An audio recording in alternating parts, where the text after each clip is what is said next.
Deu 58. Então o senhor vai começar. Comente sobre a dedada do Lula.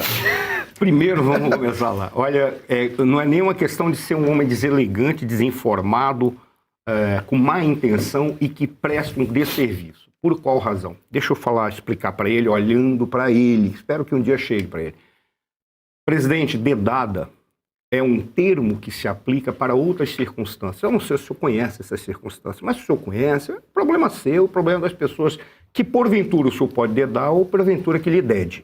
Mas não é o caso do que se configura aí. É o toque retal. O que é o toque retal? É simples, porque você precisa, além do exame de sangue, para verificar, acho que é PSG...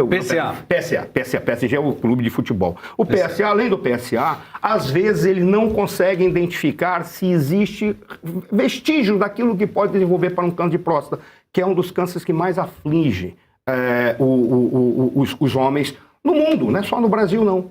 Por isso é necessário, não existe nada que envolve masculinidade, orientação sexual, sexualidade, não tem nada, isso é uma questão médica. Isso é equivalente, o senhor simplesmente está falando que uma mulher que vai no ginecologista fazer os tratamentos ou fazer as prevenções que são necessárias, que porventura ela estivesse sendo abusada. Então o senhor use um termo adequado para, se não para o senhor, ou para aqueles que lhe cercam, para a sociedade brasileira, e ao invés de prestar um desserviço, preste um serviço de estimular as pessoas a procurarem e não a constranger, porque parte expressiva da população, às vezes, ficam angustiados, porque são indivíduos de uma geração antiga que acabam ficando angustiados com algo como isso, que acabam sendo vítimas de deboche, por culpa sua, porque o termo que o senhor usou não é um termo adequado. Começa por aí. Todos devem fazer, não é a partir dos 50 anos, não. Podem fazer a partir dos 30, 35 anos, porque não tem nada de errado, nem muito pelo contrário, é absolutamente certo. Essa é a grande questão. E ele vem e fala uma bobagem como essa para tentar ser engraçadinho. Só que ele não foi nem engraçadinho, nem prestou um serviço, só trouxe um desserviço e mostrou a verdadeira natureza do seu nível, do seu espírito, do seu caráter. O problema é que, além da senilidade, eu acho que é uma questão de caráter também. Ele sabe, a sensação que eu tenho é que esse indivíduo, ele tem um problema que quando ele chegar diante de São Pedro vai olhar e vai dizer: quem teve a ousadia de achar que sou eu que tenho que julgar se você entra aqui ou vai lá para baixo? Você teve que começar já lá de baixo, para o cara julgar qual é a instância do espaço que você vai ocupar e não vir para cá.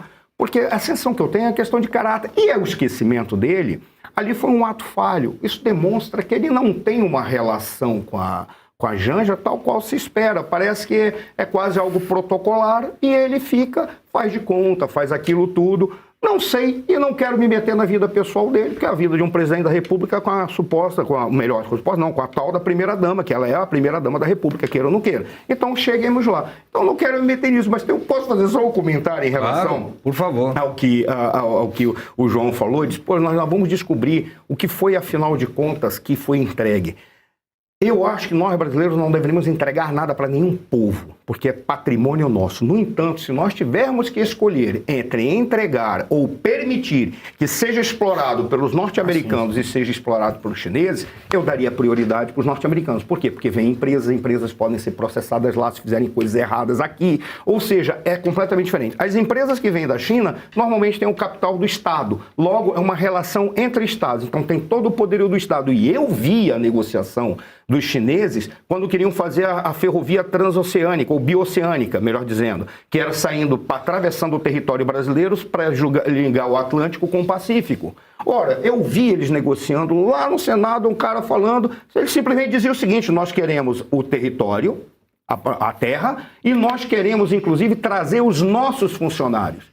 E vocês não apenas vão vender para nós, como serão os nossos funcionários. Por qual razão? Porque eles queriam ter quase uma soberania sobre aquela terra que eles estavam comprando para fazer a ferrovia. Por que eles queriam isso? Para não poder aplicar a CLT. Veja, eu não estou dizendo que a CLT é boa ou ruim. Estou apenas mostrando como é que eles trabalham. Agora, imagina se eles tomam conta daquele pedaço do território e simplesmente vão dizer: isso aqui agora é território nosso. Não está sob soberania do Brasil. É soberania e nós vamos ter uma relação de Estado. Brasil contra o Estado chinês. Ao contrário dos Estados Unidos, seria Brasil contra empresas americanas. E aí nós poderíamos, inclusive, processar as empresas americanas lá dentro. Coisa que nós jamais faríamos. Esse que é o grande problema. E aí nós perdemos, sim, o problema é que os Estados Unidos não estão preocupados em resolver os problemas do Brasil. Eles querem resolver o problema dos Estados Unidos, mas eles criaram, como disse o Eduardo Bolsonaro, Eles criaram para nós uma janela de oportunidades. E nós pegamos essa janela de oportunidades e jogamos fora.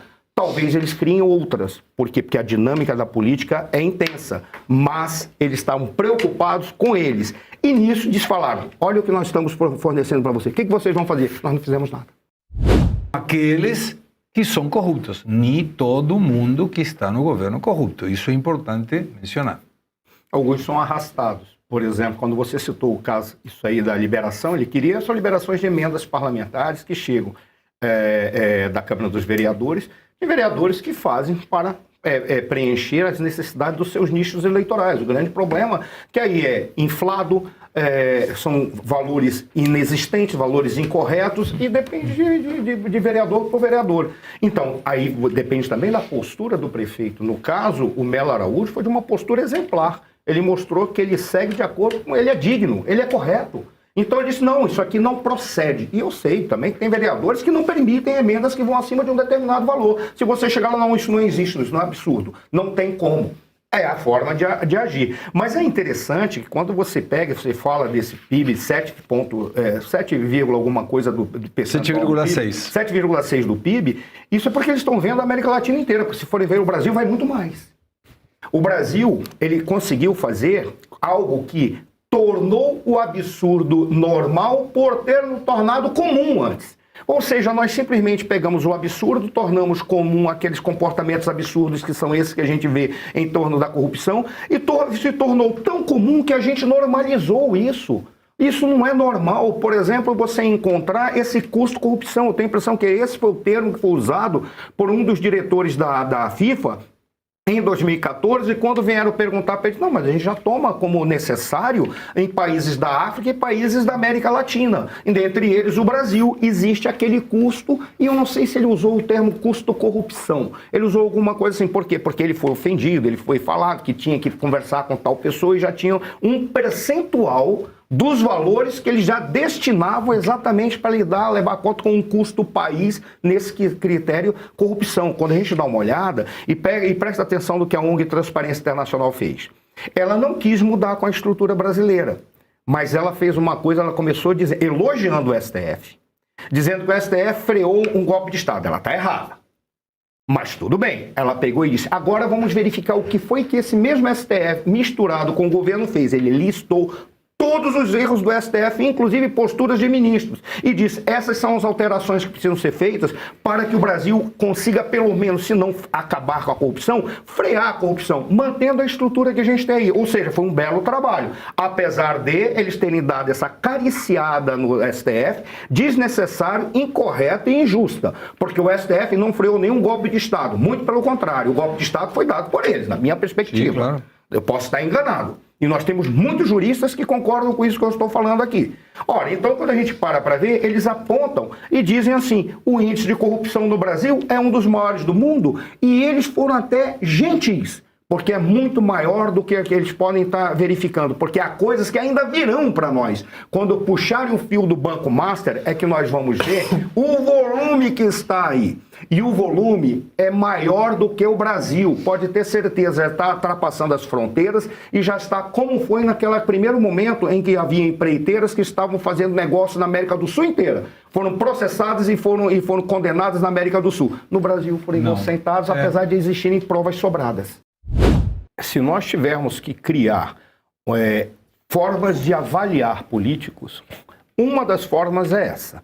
Você simplesmente colocou. O simples fato do Alessandro Vieira, ele está tendo coragem de apresentar e exigir a transparência e as investigações, já demonstra que ele não tem rabo preso com nada. Ou seja, já é uma liderança que nós podemos identificar, nós da direita, como alguém capaz de ocupar cargos muito maiores além do Senado da República, e no mínimo como senador da República. Isso já fica muito claro para nós. Isso aí é um dado concreto, exceto, claro, se ele for o master do master do master do master do master dos criminosos. Eu não acredito que seja, até pelo comportamento dele. No entanto, o que eu vejo do Alessandro Vieira, ele está correndo riscos muito grandes. Por quê? Porque ele está identificando toda a artimanha que foi utilizada, ele está identificando a estrutura, ele está identificando os procedimentos estratégicos e fez declarações que o colocam como um alvo móvel. para a qualquer momento, sei lá, acontecer um acidente, de repente ele está em depressão e cometer suicídio com 4 facadas nas costas, se jogando de uma ponte, logo depois das 4 facadas, a gente pode esperar qualquer coisa. Por exemplo, ele chegou a fazer uma afirmação que é problemática. Ele disse que no caso daquela consultoria dada jurídica por uma determinada esposa de um determinado ministro, ele falou literalmente, isso pode ser lavagem de dinheiro. Ademais, ele trouxe elementos do vínculo com o crime organizado. E ele está afirmando categoricamente, nós estamos puxando alguns fios, esses fios já remendam os 2 casos de corrupção e o envolvimento com o crime organizado. Os 3 estão envolvidos, estão perfilados e estão envolvidos com personalidades da República e personalidades do STF. O que coloca o Alessandro Vieira hoje se torna o mais bravo de todos aqueles que estão enfrentando esse bando, esse grupo. Além disso, aquele que pode desvendar tudo o que está acontecendo nessa república. Ele é o cara que pode fazer isso. Por essa razão, eu solicito para todos aqueles órgãos voltados para a segurança que tenham um cuidado exemplar com o senador Alessandro Vieira, porque ele se tornou uma peça-chave. Não é nem apenas para as eleições que vão acontecer agora em 2026, mas uma peça-chave para desvendar todas as falhas da estrutura política brasileira e, além da estrutura política brasileira, da máquina que foi criada para explorar o povo brasileiro, com nomes, valores e, além disso, estruturas paralelas que foram feitas para simplesmente destruir o Estado brasileiro e explorar a sociedade brasileira. Ele se torna uma peça-chave hoje. Por isso, temos que ter muito cuidado e proteger o senador Alessandro Vieira. A importância dele é deste momento. Neste momento, perfeito. Eu não estou olhando a vida pregressa dele. Exato. Agora, ele pode alçar alguma coisa se nós puxarmos o critério que você trouxe. Isso é, realmente, para ele ter essa coragem, ele não pode estar com um rabo preso em lugar nenhum. Sim. Agora, aquilo que foi falado aqui é importantíssimo. Por qual razão?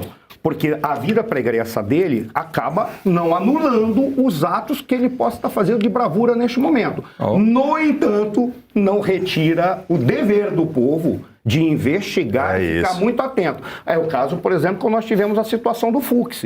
Por exemplo, eu fui crítico ao Fux constantemente. Eu vi todo mundo elogiando o Fux, eu tenho suspeitas com o Fux. No entanto, eu sou obrigado a admitir. O que o Fux fez no momento em que se esperou dele que fizesse uma coisa certa é como o direito à graça. O que é a graça? Não a graça presidencial, a graça divina. A graça, ela não é dada para quem não peca. Ela é dada para quem pecou, mas se arrependeu dos seus pecados. E aí é que a gente tem que ver. Vamos ver se o Alessandro Vieira vai se comportar e fazer com que o ato dele neste momento é um ato de nobreza que a sociedade espera. Num Congresso, num sistema político que tem um Congresso e cujos regimentos estejam funcionando adequadamente e sejam regimentos muito claros, muito limpos, muito objetivos e propositivos, essa utopia ela funcionaria. Por qual razão? Porque você instauraria uma CPI ou uma CPMI exatamente para produzir uma investigação em que não haja freios. O simples fato de já ter um freio do STF para uma CPI já mostra que, por exemplo, o Legislativo não tem autonomia para fazer aquilo que lhe cabe. O Legislativo, ele tem 2 funções, legislar e supervisionar. Sim. No caso de uma CPI, está dentro da supervisão, fazendo investigações com o poder de polícia investigativa, porque é isso que ele pode fazer. Ele não tem o poder de polícia para mandar prender, exceto se, em determinadas circunstâncias, o presidente de uma CPI ou uma CPMI, caso alguém minta, ele pode dar voz de prisão. Exceto nessas circunstâncias, mas ele pode indicar que haja instaurado um procedimento para que seja executada uma ação pela polícia posterior, mas não ele ali. Aí fica a grande questão. Como a gente não tem essa situação ideal, qual é a importância da CPI, da CPMI, tal qual foi falado aqui, independentemente disso não dá resultado nenhum, é trazer os elementos que são essenciais para a gente ter um debate neste momento em que nós vamos ter uma eleição, porque a investigação vai revelar dados e fatos concretos para que as pessoas possam se posicionar. Aí nós vamos ter que ter do lado direito uma estratégia para saber usar isso de uma forma adequada. Por quê? Porque nós vamos ser manipulados, vamos ser impedidos de nos manifestar, vai ter perseguição à imprensa livre, vai ter uma perseguição geral para que isso não seja divulgado. Mas isso é essencial para trazer aqueles elementos. E aqueles elementos que são os elementos que estão atrapalhando a sociedade como um todo, e inclusive envolvidos com o governo. E são muitas pessoas envolvidas com o governo. Isso vai ser importante. Como eu concordo, realmente indifere o resultado da CPI e CPMI. O que importa é a investigação e os elementos concretos que vão ser apresentados. Esse é que é o elemento-chave. Além disso, consegue trazer também elementos para aquilo que é uma pauta propositiva que vai ter nesse momento. Quando o governo estiver colocando questões de economia para fazer demagogia, vai querer obrigar todos os parlamentares a votar nas suas propostas de projetos de políticas públicas, que são apenas demagógicas. Assim, nós vamos ter elementos concretos da corrupção para tentar, de alguma forma, dar para os parlamentares subsídio para dizer, essa é a razão pela qual eu não vou votar nisso, porque ele está fazendo demagogia aqui, mas tem dinheiro que está sendo desviado por lá, como foi desvendado na CPI ou na CPMI. Essa é a importância. O que eu acho, o Flávio sendo eleito, e eu acredito que ele será eleito, ou qualquer um da direita que foi indicado pelo presidente Bolsonaro será eleito presidente da República, se não for roubado. Ele sendo eleito, ele vai ter um período em que ele precisa ter muito claro algumas coisas. A primeira delas, ele tem que ter um projeto de país. Quando eu falo projeto de país, significa que ele tem que ter uma perspectiva de como vai ser tocada a economia e como que vai ser tocada a segurança, como vai ser gerado emprego, que seja um projeto de país de direita, um projeto que preserve os valores da direita. Isso vai ser fácil. Mas o que não é fácil, e é no momento em que ele vai ter que entrar de uma maneira muito clara, vai ser na hora em que ele vai ter que lidar com os seus inimigos e os seus adversários, porque os adversários aí eles vão para o abraço do afogado, no mínimo, se eles não forem para a sujeira e para tentativas de golpes constantes. Primeiro, imaginemos que ele tem uma maioria no Senado.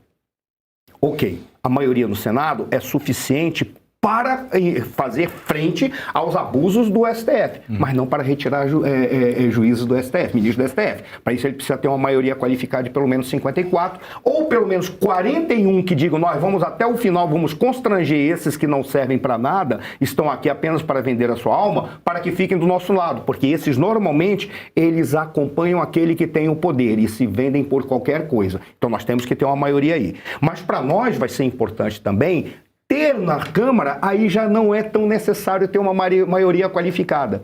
Vai ser necessário ter uma maioria mínima para impedir quaisquer ações da esquerda ou da oposição ao Bolsonaro, para tentar, ao Flávio, para tentar tirá-lo da presidência da República. Ali a gente não precisa ter os 300 e poucos votos. A gente precisa ter aqueles votos mínimos para impedir que eles tenham maioria para entrar com o pedido de impeachment ou para... Na Câmara fica mais fácil. E na Câmara, por incrível que pareça, o grosso é de indivíduos, eu vou chamá-los de cortesãos e cortesãs, que estão ali para se vender, também seguem quem está no poder. Eles não estão muito preocupados, mas aí nós temos que olhar para o STF.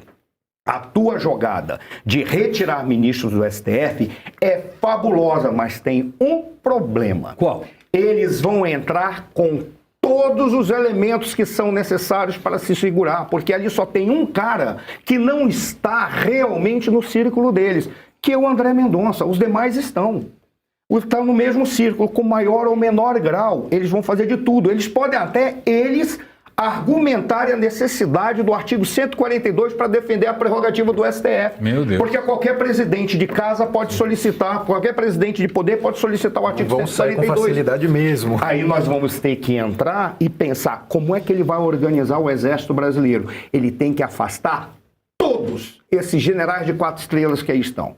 Com raras, uma ou outra, mas a grande maioria, se não a totalidade, quase todos. Por qual razão? Porque alguns indivíduos ascenderam apenas pela questão burocrática.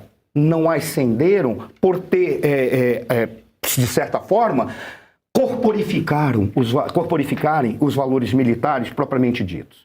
E ele vai ter que também sentar com as Forças Armadas e dizer, nós temos que rever a forma de formar os nossos militares para voltar a formar não apenas burocratas, voltar a formar líderes e comandantes, e não apenas burocratas. Isso significa ter uma capacidade técnica elevada. E da mesma maneira nós temos que rever a maneira de fazer a ascensão na carreira, no momento em que já não é praticamente automático por tempo de serviço, por merecimento, mas é por escolha, que é o caso do generalato. O generalato tem que ser revisto à forma para que assumam os quadros técnicos e de lideranças respeitados pela própria força, em especial pelos próprios comandados. Isso é o que tem que ficar claro.